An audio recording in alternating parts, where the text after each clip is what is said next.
Hello friends, welcome back to the channel Krupa Malnad. ನಾನು ಕೃಪಾ. ಸಂಜೆಯಿಂದ ವ್ಲಾಗ್ನ ಶುರು ಮಾಡ್ತಾಯಿದ್ದೀನಿ. ತುಂಬ ದಿನ ಆಗಿತ್ತು ನಾನು ಸಂಜೆ ವ್ಲಾಗ್ ಮಾಡಿದೆ. ಹತ್ತತ್ರ 3 ವರ್ಷ ಆಗಿತ್ತು ಅನಿಸುತ್ತೆ. ಅವಾಗವಾಗ ಯಾವಾಗೋ ಒಂದೊಂದು ವ್ಲಾಗ್ ಹಾಕಿದ್ದೀನಿ. ಮಕ್ಕಳೆಲ್ಲ ಹಾಸ್ಟೆಲಿಗೆ ಹೋದ ಮೇಲೆ, ಅಂದರೆ ಶ್ರೇಯು ಇದ್ದಾಗ ಅಟ್ಲೀಸ್ಟ್ ನಾನು ಸಂಜೆ ಏನಾದರೂ ಅವನಿಗೆ ಅಂತ ಈವ್ನಿಂಗ್ ಏನಾದರೂ ಮಾಡಿಕೊಡ್ತಾಯಿದ್ದೆ. ಏನಾದರೂ ಮಾಡಿದಾಗ ವ್ಲಾಗ್ನ ನಾನು ಮಾಡ್ತಾಯಿದ್ದೆ.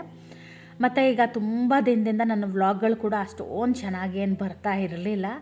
ಹಾಗಾಗಿ ಒಂದು ಹೊಸ ಆರಂಭ ಮಾಡೋಣ ಅಂತ ಅಂದ್ಕೊಂಡು ಮಾಡ್ತಾಯಿದ್ದೀನಿ. ನೋಡೋಣ ಅದು ಎಷ್ಟು ದಿನ ಹೋಗುತ್ತೆ ಏನು ಎತ್ತ ಅಂತ. ತುಂಬ ಜನ ನಾನು ಓವರ್ ಥಿಂಕ್ ಮಾಡ್ತೀನಿ ಮತ್ತು ಸ್ವಲ್ಪ ಬೇಜಾರು ಮಾಡಿ ವ್ಲಾಗ್ಗಳನ್ನ ಹಾಕಿದಾಗ ತುಂಬ ಜನ ನನಗೆ ಸಾಂತ್ವನ ಹೇಳಿ ಆ ಥರ ಮಾಡಿ ಈ ಥರ ಮಾಡಿ ಅಂತ ಹೇಳಿದ್ದೀರ. ನನಗಂತೂ ನಿಜವಾಗ್ಲೂ ತುಂಬಾ ಖುಷಿ ಆಯಿತು. ನಿಮ್ಮೆಲ್ಲರ ಪ್ರೀತಿ ನನ್ನ ಮೇಲೆ ಹೀಗೆ ಇರಲಿ. ನಾನು ನಿಜ ಹೇಳ್ತೀನಿ, ರಾತ್ರಿ ನಾನು ಅಡುಗೆನೇ ಮಾಡ್ತಾ ಇರಲಿಲ್ಲ. ಮಧ್ಯಾಹ್ನ ಏನಿರುತ್ತೋ ಅದನ್ನೇ ಒಂದು ಸ್ವಲ್ಪ ತಿಂದು ರಾಗಿ ಗಂಜಿ ಕುಡಿಯೋದು, ಅದೇ ಥರ ಮಾಡ್ತಾಯಿದ್ವಿ. ಪಾಪ ನಮ್ಮ ಮನೆಯವರು ಒಂದು ದಿನ ಅದನ್ನು ಮಾಡು ಇದನ್ನು ಮಾಡು ಅಂತ ಹೇಳ್ತಿರಲಿಲ್ಲ. ನನಗೂ ಮನಸ್ಸು ಸರಿ ಇಲ್ಲದಾಗ ನಿಜ ಏನು ಮಾಡ್ತಾನೂ ಇರಲಿಲ್ಲ ನಾನು. ಈಗ ಅದೇ ಹೊಸ ಆರಂಭ ಶುರು ಮಾಡಿದ್ದೀನಿ, ನೋಡೋಣ ಏನಾಗುತ್ತೆ ಅಂತ. ಇವಾಗ ಅದೇ ಸ್ವಲ್ಪ ನಮ್ಮ ಹೆಲ್ದಿ ಲೈಫ್ ಸ್ಟೈಲ್ ಕಡೆನೂ ನೋಡೋಣ ಅಂತ ಹೇಳ್ಬಿಟ್ಟು ಈಗ ರಾಗಿ ದೋಸೆನೂ ಕೂಡ ಮಾಡ್ತಾಯಿದ್ದೀನಿ. ರಾತ್ರಿ ಏನೂ ತಿಂಡಿ ಇರಲಿಲ್ಲ ನನಗೆ. ಯಾವಾಗಲೂ ರಾತ್ರಿ ತಿಂಡಿ ತಿಂದು ಅಭ್ಯಾಸ, ನನ್ನ ಮದುವೆಗಿಂತ ಮುಂಚೆಯಿಂದನೂ. ಇವಾಗ ರಾತ್ರಿ ತಿಂಡಿ ಒಂದೊಂದು ದಿನ ರೊಟ್ಟಿ ಆದರೆ ದೋಸೆ ಆದರೆ ಇರ್ತಾಯಿತ್ತು, ಬೇರೆ ಯಾವುದು ತಿಂಡಿ ಆದರೂ ಏನೂ ತಿಂಡಿ ಇರ್ತಿರಲಿಲ್ಲ. ಇರೋದ್ರನ್ನೇ ಅನ್ನನೋ ಏನೋ ಒಂದು ಸ್ವಲ್ಪ ಊಟ ಮಾಡಿ ಒಂಚೂರು ರಾಗಿ ಗಂಜಿ ಕುಡಿದು ಮಲಗ್ತಾಯಿದ್ವಿ. ಇಲ್ಲಾಂದರೆ ಬರೀ ರಾಗಿ ಗಂಜಿ ಕುಡಿದು ಮಲಗಿದ್ದು ಎಷ್ಟೋ ದಿನ ಉಂಟು. ಅದೇ ಹೊಸ ಆರಂಭ ಅಂತ ಹೇಳಿದೆ ಅಲ್ವಾ, ಇವತ್ತಿಂದನೇ ಯಾಕೆ ಶುರು ಮಾಡಬಾರ್ದು ಅಂತ ಹೇಳಿ ಶುರು ಮಾಡಿದ್ದೀನಿ. ಇನ್ನು ಕಂಟಿನ್ಯೂಸ್ ಆಗಿ ಒಳ್ಳೊಳ್ಳೆ ವ್ಲಾಗ್ಗಳು, ಸ್ವಲ್ಪ ಹೆಲ್ದಿ ಲೈಫ್ ಸ್ಟೈಲ್ ಕಡೆ ಹೋಗೋಣ ಅಂತಲೂ ಅಂದ್ಕೊಂಡು ಮಾಡ್ತಾಯಿದ್ದೀನಿ. ಹಾಗೆ ಇದು ರಾತ್ರಿ ಊಟ ಎಲ್ಲ ಮಾಡಿ ಮಲಗಿದ್ವಿ. ಅದು ದೊಡ್ಡ ಮೆಣಸಿನ್ಕಾಯಿದ್ದು ಪಲ್ಯ ಮಾಡಿದ್ದೆಲ್ಲ ಸ್ವಲ್ಪ ಖಾರ ಆಗಿಬಿಟ್ಟಿತ್ತು. ಹಾಗಾಗಿ ನಾನು ಏನು ಮಾಡಿದೆ ಅಂದರೆ ಸ್ವಲ್ಪ ಮೊಸರು ಹಾಕ್ಕೊಂಡು ರೊಟ್ಟಿ ತಿಂದೆ. ಇಬ್ಬರಿಗೂ 2 ರೊಟ್ಟಿ ಅನ್ನೋ ಥರ ನಾನು ಮಾಡಿದ್ದೆ. ಹಾಗೆ ರಾಗಿ ಹಿಟ್ಟು ನಿನ್ನೆ ಮಿಕ್ಸಿ ಹಾಕಿದ್ದೆ ಅಲ್ವಾ, ಉಪ್ಪು ಹಾಕಿರಲಿಲ್ಲ. ಸ್ವಲ್ಪ ಸೆಕೆನೇ ಇತ್ತು, ಹಾಗಾಗಿ ಮತ್ತು ಉಬ್ಬಿ ಬಿಡುತ್ತೆ, ತುಂಬ ಹುಳಿ ಬಂದುಬಿಡುತ್ತೆ ಅಂತ ಹೇಳಿ ನಾನು ಉಪ್ಪೇನೂ ಹಾಕಿರಲಿಲ್ಲ. ಬೆಳಗ್ಗೆ ಎದ್ದು ನೋಡಿದೆ ಚೆನ್ನಾಗಿ ಉಬ್ಬಿತ್ತು ಹಿಟ್ಟು. ಅದಕ್ಕೆ ನಾನೀಗ ಉಪ್ಪು ಹಾಕಿ ಕಲಸಿ ಇಡ್ತಾಯಿದ್ದೀನಿ. ಅದಕ್ಕೆ ಏನು ಮಾಡೋದು ಅಂತ ಯೋಚನೆ ಮಾಡ್ತಾಯಿದ್ದೆ. ಆಲೂಗಡ್ಡೆ ಬಾಜಿ ಮಾಡೋಣ ಅಂತ ಮಾಡ್ತಾಯಿದ್ದೀನಿ. ಬದನೇಕಾಯಿ ಚಟ್ನಿ ಮಾಡೋಣ ಅಂದ್ಕೊಂಡೆ, ಬದನೇಕಾಯಿ ಇರಲಿಲ್ಲ. ಹಾಗಾಗಿ ಆಲೂಗಡ್ಡೆ ಬಾಜಿನೇ ಮಾಡ್ತೀನಿ. ನೀವು ಯಾರಾದರೂ ಡಯಟ್ ಮಾಡೋರಿದ್ದರೆ ರಾಗಿನ ಸ್ವಲ್ಪ ಜಾಸ್ತಿ ಯೂಸ್ ಮಾಡಿ, ಆಮೇಲೆ ಜೋಳನೂ ಕೂಡ ಯೂಸ್ ಮಾಡಬೇಕು. ನನ್ನ ಹತ್ರ ಜೋಳದ ಹಿಟ್ಟು ಇದೆ, ಆದರೆ ಅದು ಎಲ್ಲಿಟ್ಟಿದ್ದೀನಿ ಅನ್ನೋದೇ ನಿಜವಾಗ್ಲೂ ಗೊತ್ತಿಲ್ಲ.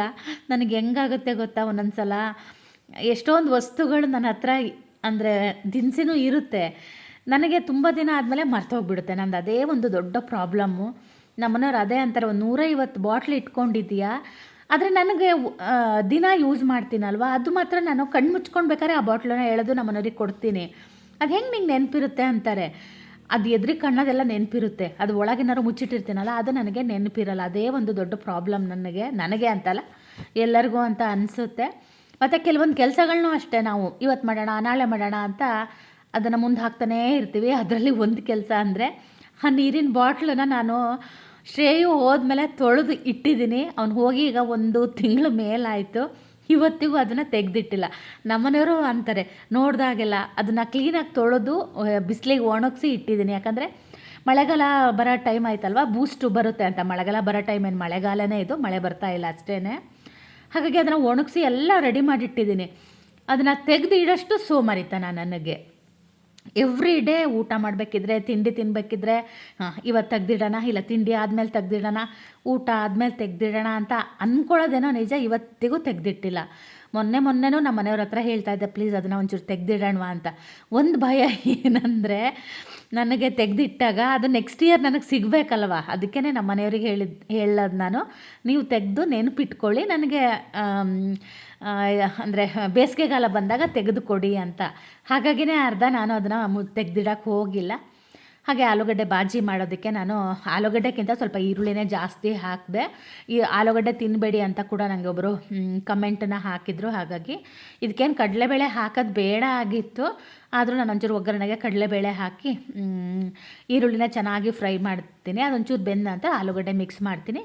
ಈ ಕಡೆ ನಾನು ಇದನ್ನು ಏನದು ಕಡಲೆ ಹಿಟ್ಟಿಗೆ ನೀರು ಹಾಕಿ ಇಟ್ಟಿದ್ದೀನಿ.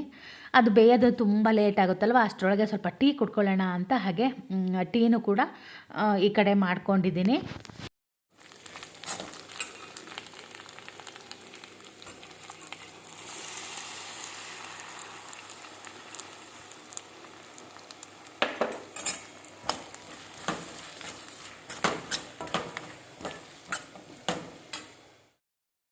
ಕಡೆ ಪಲ್ಯ ಬೇಯ್ತಾ ಇದೆ. ನಮ್ಮನೆಯವ್ರು ಊರಿಗೆ ಹೋದರು, 3 ಜನ ಕೆಲಸದವ್ರು ಇದ್ದಾರೆ, ತಿಂಡಿ ಕೊಡ್ತೀಯಾ ಅಂತ ಕೇಳಿದ್ರು.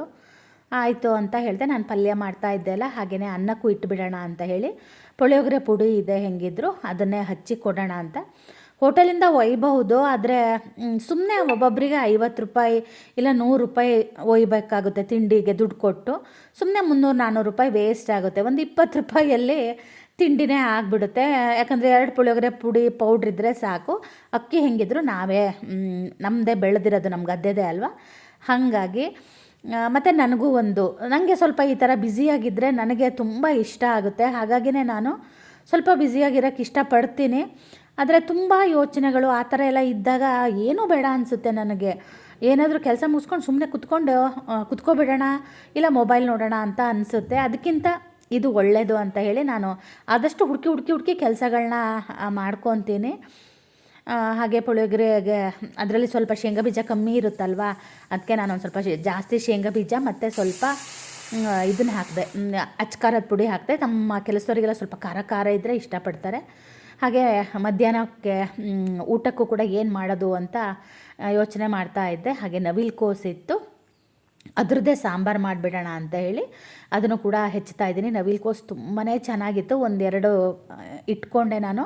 ನವಿಲು ಕೋಸನ್ನು ಸಣ್ಣ ಚಾಪರಲ್ಲಿ ಅಥವಾ ಸಣ್ಣದಾಗಿ ಹೆಚ್ಚಿಬಿಟ್ಟು ಒಗ್ಗರಣೆ ಪಲ್ಯ ಮಾಡಬೇಕು. ಎಷ್ಟು ಚೆನ್ನಾಗಾಗುತ್ತೆ ಗೊತ್ತಾ ಚಪಾತಿಗೆ. ನಮ್ಮಮ್ಮ ಒಂದು ಸಲ ಮಾಡಿದರು, ಚಪಾತಿ ಮಾಡಿ ನಾನು ನಮ್ಮನೆಯವರು ಮಧ್ಯಾಹ್ನ ಊಟಕ್ಕೆ ಹೋದಾಗ, ಇವಾಗಲ್ಲ, ತುಂಬ ಹಳೆಯದಿದು, ತುಂಬ ಚೆನ್ನಾಗಿತ್ತು. ನಾನು ಒಂದು ಸಲ ಮಾಡಬೇಕು ಅಂತ ಅಂದ್ಕೊತೀನಿ, ಮಾಡೋಕ್ಕೆ ಆಗಿಲ್ಲ. ಆದರೆ ತುಂಬ ಎಳೆಯದಿರಬೇಕು. ಇವತ್ತು ತುಂಬಾ ಚೆನ್ನಾಗಿತ್ತು. ಅದರ ಸಾಂಬಾರಿಗೆ ನಂಗೆ ಬೇಕಿತ್ತಲ್ವ, ಹಾಗಾಗಿ ನಾನು ಸಾಂಬಾರನ್ನೇ ಮಾಡಿದೆ. ಹಾಗೆ ಅನ್ನನೂ ಕೂಡ ಬೆಂದಿತ್ತಲ್ವ, ಅದನ್ನು ಕೂಡ ಆರೇ ಹಾಕಿದೆ. ಅಷ್ಟೊತ್ತಿಗೆ ನಮ್ಮ ಮನೆಯವರು ಕೂಡ ಬಂದರು. ಅವರಿಗೆ ನಾನೀಗ ದೋಸೆನ ಹೊಯ್ದು ಕೊಡ್ತಾಯಿದ್ದೀನಿ. ತುಂಬ ಚೆನ್ನಾಗಾಗುತ್ತೆ ರಾಗಿ ದೋಸೆ. 3 ಕಪ್ ರಾಗಿ ಹಾಕಿದ್ರೆ ಸಣ್ಣ ಕಪ್ಪಲ್ಲಿ 1 ಕಪ್ಪಷ್ಟು ಅಕ್ಕಿ ಹಾಕಿ, ಆಮೇಲೆ ಉದ್ದಿನಬೇಳೆ ಮೆಂತೆ ಅದೆಲ್ಲ ನಿಮಗೆ ಎಷ್ಟು ಬೇಕೋ ಅಷ್ಟು ಹಾಕ್ಕೊಳ್ಳಿ. ಅಷ್ಟು ಇಷ್ಟು ಅಂತ ಏನಿಲ್ಲ, ಎಷ್ಟು ಹಾಕಿದ್ರೂ ನಡೆಯುತ್ತೆ. ಸ್ವಲ್ಪ ಅನ್ನ ಹಾಕಿ ರುಬ್ಬಿದ್ದೀನಿ. ನಾನು ಯಾವಾಗಲೂ ಈಗ ಇದನ್ನೇ ಮಾಡ್ತಾಯಿದ್ದೀನಿ. ನನಗೆ ತುಂಬ ಇಷ್ಟ ಆಗುತ್ತೆ. ಮತ್ತು ನಮ್ಮ ಮನೆಯವರು ಕೂಡ ಅಷ್ಟೇ, ಏನು ಡಿಫ್ರೆನ್ಸೇ ಗೊತ್ತಾಗಲ್ಲ ಅಂತ ಹೇಳ್ತಾರೆ. ನೀವು ಅಕ್ಕಿನೇ ಬಿಡಬೇಕು ಅನ್ನೋರು ಬೇಕಿದ್ದರೆ ನೀವು ಬರೀ ರಾಗಿನೂ ಕೂಡ ಹಾಕಿ ಮಾಡಬಹುದು, ಚೆನ್ನಾಗಾಗುತ್ತೆ. ನಾನು ಒಂದೊಂದು ಸಲ ಏನು ಮಾಡ್ತೀನಿ ಅಂದರೆ ಹೆಸರು ಬೇಳೆ, ಆಮೇಲೆ ಇದು ತೊಗರಿ ಬೇಳೆ, ಹೆಸರು ಕಾಳು, ಬವಡೆಕಾಳು ಆ ಥರದ್ದೆಲ್ಲದನ್ನು ಒಂದು ಸ್ವಲ್ಪ ಹಾಕ್ತೀನಿ. ಅಂದರೆ ಎಲ್ಲ ಒಂದೊಂದು ಮುಷ್ಟಿ ಲೆಕ್ಕದಲ್ಲಿ ಹಾಕ್ತೀನಿ.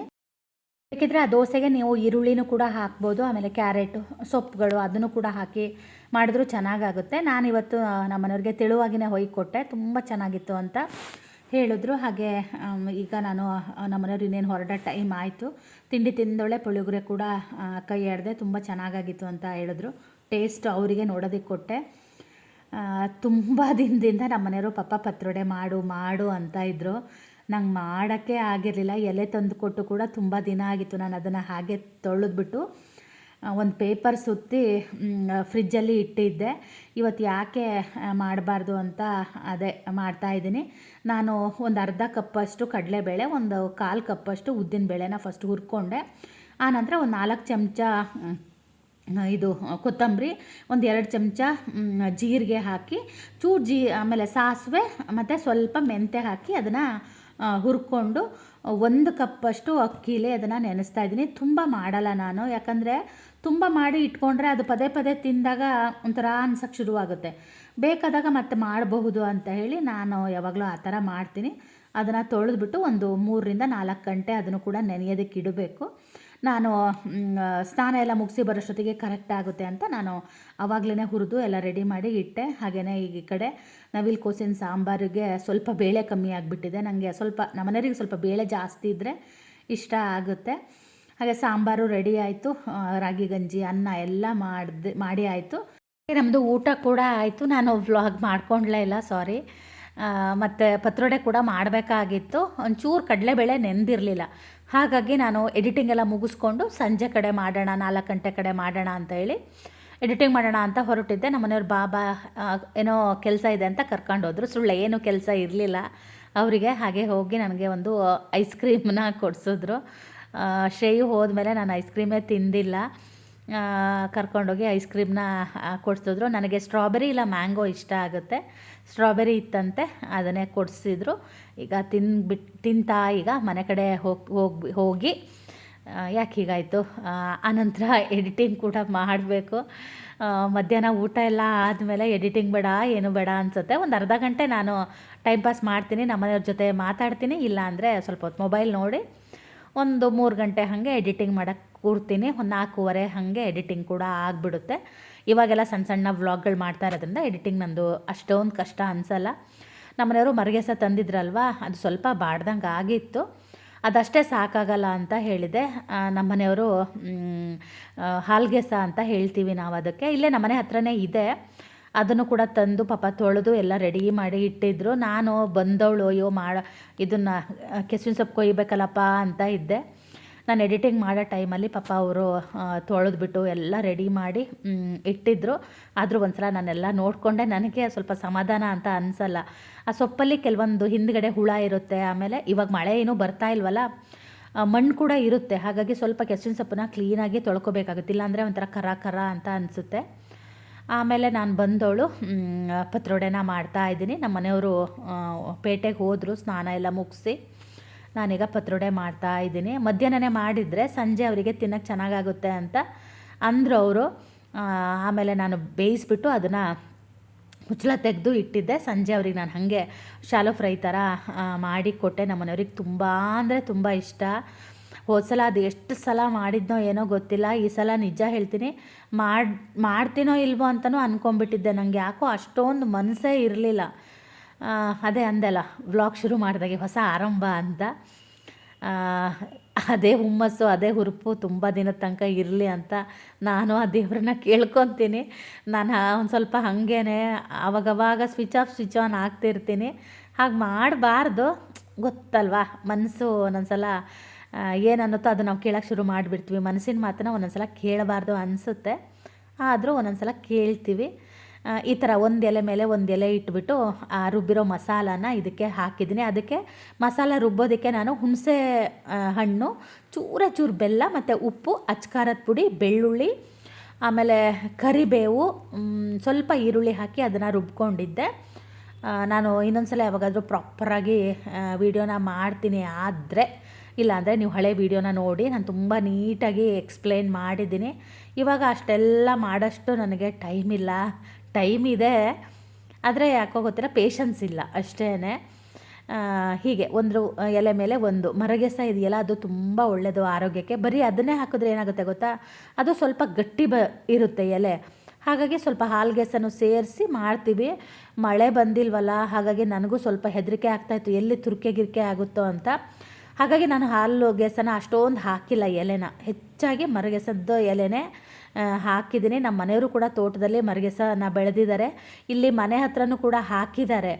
ಅದು ಯಾವಾಗೂ ನಮಗೆ ಸಿಗೋದೇ ಇಲ್ಲ, ಯಾರೋ ಕೊಯ್ಕೊಂಡು ಹೋಗ್ಬಿಡ್ತಾರೆ. ನಾನು ಇನ್ನೇನು ಕೊಯ್ಬೇಕು ಅನ್ನೋ ಟೈಮಲ್ಲಿ ಅವ್ರಿಗೆ ಅದು ಹೆಂಗೆ ಗೊತ್ತಾಗುತ್ತೇನೋ ಬಂದು ಕೊಯ್ಕೊಂಡು ಹೋಗ್ತಾರೆ. ಇವತ್ತಿಗೂ ನನಗೆ ಸಿಕ್ಕಿಲ್ಲ ಯಾರು ಆ ಮರಗೆಸನ ಕೊಯ್ತಾರೆ ಅನ್ನೋದು. ಅದಕ್ಕೆ ನಮ್ಮ ಮನೆಯವ್ರು ಈಗ ತೋಟದಲ್ಲೇ ಹಾಕ್ಕೊಂಡಿದ್ದಾರೆ, ತುಂಬ ಚೆನ್ನಾಗಿ ಆಗಿದೆ ಅಂತ ಹೇಳಿದ್ರು. ಇದು ಬೇರೆ ಕಡೆ ಎಲ್ಲಿಂದನೋ ತಂದಿದ್ದಂತೆ, ಅವ್ರು ಎಲ್ಲಿದ್ದರೂ ಬಂದುಬಿಡ್ತಾರೆ ತಿನ್ನಬೇಕು ಅಂತ ಅನಿಸಿದ್ರೆ. ಯಾಕಂದರೆ ನಮ್ಮ ಮನೆಯವ್ರಿಗೆ ತುಂಬ ಇಷ್ಟ. ನೋಡಿ, ನಾನು 2 ಕಡುಬಾಗಷ್ಟು ಮಾಡಿದ್ದೀನಿ. ಒಬ್ಬೊಬ್ಬರು ಒಂದೊಂದು ರೀತಿ ಮಾಡ್ತಾರೆ, ಒಬ್ಬೊಬ್ಬರು ಹಸಿದೇ ಹಾಕ್ತಾರೆ, ನಾನು ಸ್ವಲ್ಪ ಹುರಿದು ಹಾಕ್ತೀನಿ. ಹಾಗೆಯೇ ಇದು ಬೆಂದ ಮೇಲೆ ಅದು 1 ಗಂಟೆ ಬೇಯಬೇಕು. ಬೆಂದ ಮೇಲೆ ನೋಡಿ ನಾನು ಇಷ್ಟು ಹೆಚ್ಚಿ ತೆಗೆದಿದ್ದೀನಿ. ಇದಕ್ಕೆ ಈರುಳ್ಳಿ ಮತ್ತು ಇದು ಉದ್ದಿನಬೇಳೆ ಎಲ್ಲ ಹಾಕಿ ಕೂಡ ಒಗ್ಗರಣೆ ಹಾಕ್ತೀನಿ. ಇವತ್ತು ನಾನು ಹಾಕೋದು ಬೇಡ ಅಂತ ಇದ್ದೆ, ಸ್ವಲ್ಪ ಬಿಸಿನೇ ಇತ್ತದು. ಆಮೇಲೆ ನಮ್ಮನೆಯವ್ರು ಇಲ್ಲ ತಿನ್ನಬೇಕು ಅಂದ್ರಲ್ವ, ಅದಕ್ಕೇ ನೋಡಿ ಈ ಥರ ನಾನು ಗಾಲಿ ಥರ ಹೆಚ್ಚಿಕೊಡಿ ಅಂತ ಹೇಳಿದೆ. ಈ ಥರ ಗಾಲಿ ಹೆಚ್ಚಿ ಅದಕ್ಕೆ ಸ್ವಲ್ಪ ತುಪ್ಪ ಇಲ್ಲ ಕೊಬ್ಬರಿ ಎಣ್ಣೆ ಹಾಕಿ ದೋಸೆ ಹಂಚು ಇರುತ್ತೆ ಗೊತ್ತಾ, ಅದ್ರ ಮೇಲೆ ಬೇಯಿಸಿದ್ರೆ ಚೆನ್ನಾಗಿರುತ್ತೆ. ನಾನು ಶ್ರೇಯುನ ಪ್ರೆಗ್ನೆಂಟ್ ಇರಬೇಕಿದ್ರೆ ನಾವು ಹೊಸನಗರದಲ್ಲಿ ಬಾಡಿಗೆ ಮನೇಲಿ ಇದ್ವಿ ಅಲ್ಲ, ಅವರು ಓನರ್ ಮನೆಯಲ್ಲಿ ಮಾಡಿ ಕೊಡ್ತಾಯಿದ್ರು. ನನಗಂತೂ ತುಂಬ ಇಷ್ಟ ಆಗೋದು. ನನಗೇನೋ ಗೊತ್ತಿಲ್ಲ, ನಾನು ಮಾಡಿದ್ದಕ್ಕಿಂತನೂ ನಾನು ಅವ್ರನ್ನು ಕೇಳಿ ಅವ್ರು ಹೇಗೆ ಹೇಳಿದ್ರು ಅದೇ ರೀತಿ ಮಾಡ್ತೀನಿ. ಅವ್ರಿಗೆ ನಾನು ಚೂರು ಬೆಲ್ಲ ಜಾಸ್ತಿ ಹಾಕ್ತಾರೆ. ನಮ್ಮ ಮನೇಲಿ ಅಷ್ಟು ಬೆಲ್ಲ ತಿನ್ನೋಕ್ಕೆ ಇಷ್ಟಪಡಲ್ಲ. ನಾವು ಲಿಂಗಾಯತರಲ್ಲ, ನಮಗೆ ಉಪ್ಪು ಹುಳಿ ಖಾರ ಚೆನ್ನಾಗಿರಬೇಕು. ಅವರು ಬ್ರಾಹ್ಮಿನ್ಸ್ ಎಲ್ಲ ಅವ್ರು ಸ್ವಲ್ಪ ಸಿಹಿ ಮಾಡ್ತಾರೆ. ನಂಗೆ ಅದು ಇಷ್ಟ ಆಗ್ತಾಯಿತ್ತು. ನಾನು ಹಾಕ್ತೀನಿ ಬೆಲ್ಲನ, ಆದರೆ ಅವರಷ್ಟು ಹಾಕಲ್ಲ. ನನಗೆ ಅವರು ಮಾಡಿದ ತಕ್ಷಣ ಬಿಸಿ ಒಂದು ಬೌಲಲ್ಲಿ ತಂದು ಕೊಡೋರು. ನಾನಂತೂ ಎಷ್ಟು ಖುಷಿಯಿಂದ ತಿಂತಿದ್ದೆ ಗೊತ್ತಾ. ನನಗೆ ಈ ಥರ ಮಾಡಿದಾಗ ಅವ್ರದ್ದು ಸ್ವಲ್ಪ ನೆನಪಾಗುತ್ತೆ.